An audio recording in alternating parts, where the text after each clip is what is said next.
San Francisco holds massive fight back rally for drag and trans. Rights.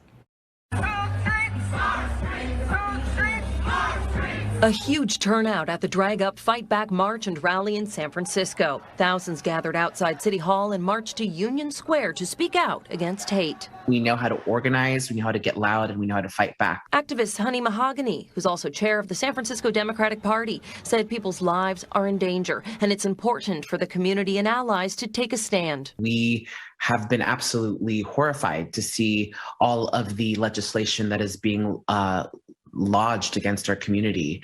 Over 400 bills being introduced in the last couple of months that attack trans people's rights, that attack drag queens. It's unacceptable. There was a huge turnout at the Drag Up Fight Back March and rally in San Francisco Saturday. Thousands gathered outside City Hall and marched to Union Square to speak out against hate. Mahogany, an activist and chair of the San Francisco Democratic Party, said people's lives are in danger and the LGBTQ+ community and allies need to take a stand. She said, quote, "We know how to organize, we know how to get loud, and we know how to fight back," end quote. State Senator Scott Wiener was also at the event. Organizers said drag queens and the trans community are being demonized. This rally was a response to all extreme queer rhetoric. Gabby Burgos-Colón with the Harvey Milk Club said, quote, "Visibility is important. Having space is important. Being able to make decisions for our community, for ourselves, is important. I saw a lot of that today," end quote. Saturday's rally came just days after the death of Helklina, a San Francisco drag icon. Helklina was honored at the event. Many held signs with her picture on it. Kudos to San Francisco for leading the way, right? But we need to do something like this. This needs to be popping up everywhere. My ex-girlfriend was actually at this march, and it was a call to action. And all these wonderful organizations that maybe have never touched trans rights or drag rights, all of a sudden came to the forefront, stating their alliance and stating their allyship. Now is the time to do things like this everywhere. Miami Beach Pride is coming up, and I hope to see things like this spur up all over the country because it's so necessary. One of the things that I think is interesting in activism is you prove the importance and value of activism when it has absolutely no effect on you at all, and you still do it. San Francisco has not a care in the world in terms of support for the trans community or the drag community, because what is, for example, going on in Tennessee or going on in Florida will not be going on in San Francisco. Yeah. So all of those people that you just watched are out to support people in Tennessee and in Florida. And that is a really tremendous sign of activism. Well, they have Gavin Newsom, who is gorgeous and such an ally, and gorgeous and such an ally. And gorgeous. Was gorgeous? Oh my God. One day I was driving down Market Street and he was going into a place to get coffee, and I was like, "I love you. I would go straight for you."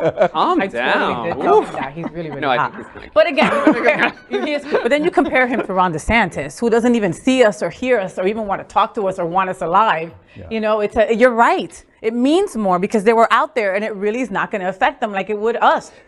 I'm curious to what we watched there. West Hollywood over the weekend had we reported on San Francisco, but West Hollywood had a huge protest march. Does it surprise you that we have not seen the same degree of volume flow into the streets here in Florida?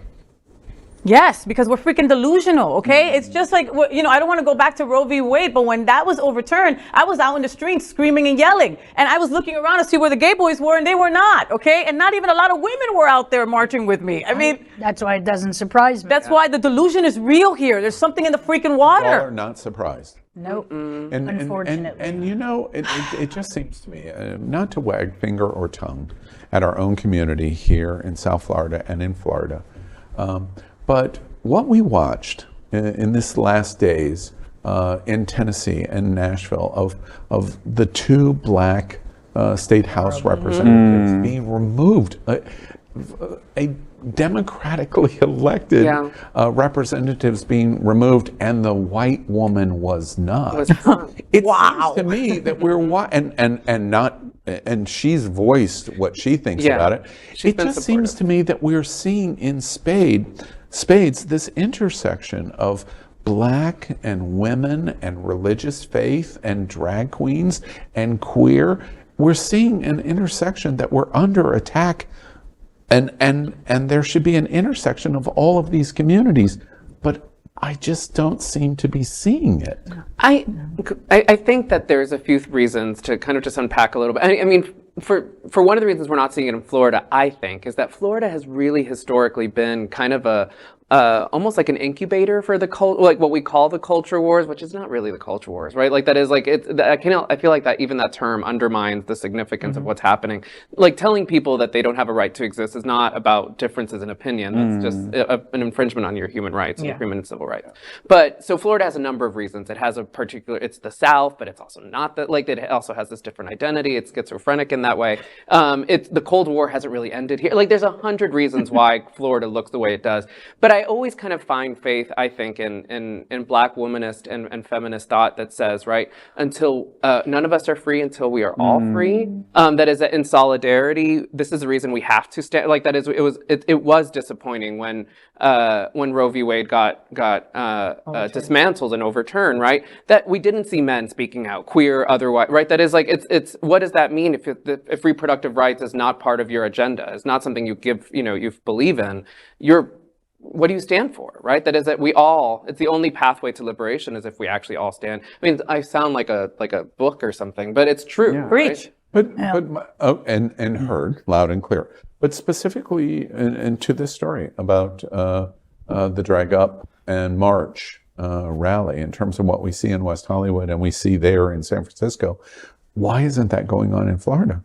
In our LGBTQ community, why isn't it? Maybe there's still some of that. We are in our little bubble. We're in this protected bubble. We don't feel, I do. I mean, I get it, but I think that a lot of people that live in our community here in South Florida, we feel safe. Yeah. Last there are a lot of Wednesday, the amendment in the session basically defined, Faye and I did this story and dissected it extensively. They have created a Supreme Court, an attempt to have the Supreme Court sustain a sexual identification ban on drag queens, period, in Florida. What? And no way to fight it and no way to overturn it or even change the wording. And we're now 6 days after that amendment is introduced, likely going to be passed by the supermajority, and I hear virtually nothing in the LGBTQ community. But to that point, if you're Athena Dion, last week I wouldn't say a drag queen's name, but if you're Athena Dion, I saw Tiffany Fantasia up at the Gay Polo event, and she was spectacular in complete drag. Always. And I asked her, what do you think for you and for the Palace? It's too much, it'll go too far, it'll probably not. And every word she was watching, I'm going, wow, I just think you're really getting it wrong in terms of the impact it's going to have. And I'm worried about what's happening for them. And I'm also worried that the number of people that are worried about it are. It's not well, stay worried, Al, because that just seems to, just like what Amy said, I really do think that we're like, these people are delusional. And if we wanted to, even though you think of Florida as horrible as it is, we're down here in this little circle, right? And if we want to only go to gay places and only work at gay organizations and only go to, with gay people and hang out, we could do that 24 hours a day and never see a straight person if we want to. We have that flexibility here with all the different organizations and different places to go to. And people just say, okay, that doesn't include me. That has nothing to do with me. And that's it. Until it hits them right in the face and it'll be too late by then. I want to give you just an illustration example, because I'm talking to people all over the country. Today, I was in a meeting with Orange County Pride, California. Anaheim, Santa Ana. And we're talking about their event. Their Pride Parade and Festival is the week after ours in Stonewall. And we're talking about, and we are, Hotspots Magazine, Happening Out, is going to support Orange County Pride, especially because of the Magic Kingdom in Anaheim and us jointly supporting in voice in community. And they said in the conversation today, the executive director, that drag queens are the backbone of our Pride event in Orange County, and that we have absolutely no understanding with what we're watching going on in Florida. No understanding of it. And we're talking about it, and I'm realizing, oh my God, they really have no idea other than it's horrible and what can we do to support? And this is coming from 3,000 miles away and 30 miles away from our studio right now. We don't have the same kind of voice. And to that point, something that really powerful from that video is that they're also the backbone of fighting back. We see Honey Mahogany at the forefront. She's the chair of the Democratic Party, and she's a former RuPaul's Drag Race girl. So we see that that empowerment not only on a stage but also behind the scenes, pushing the envelope. Yeah. And she's gorgeous, by the way. Gorgeous. LGBTQ plus news is vital for our community and for the broader world as a whole. We have enough enemies at Fox News. Tucker, Sean, and Lara are loud. We need passionate allies. Happening Out Television Network, Queer News Tonight, and It's Happening Out are literally out of the closet and into the headlines. Our community needs your support.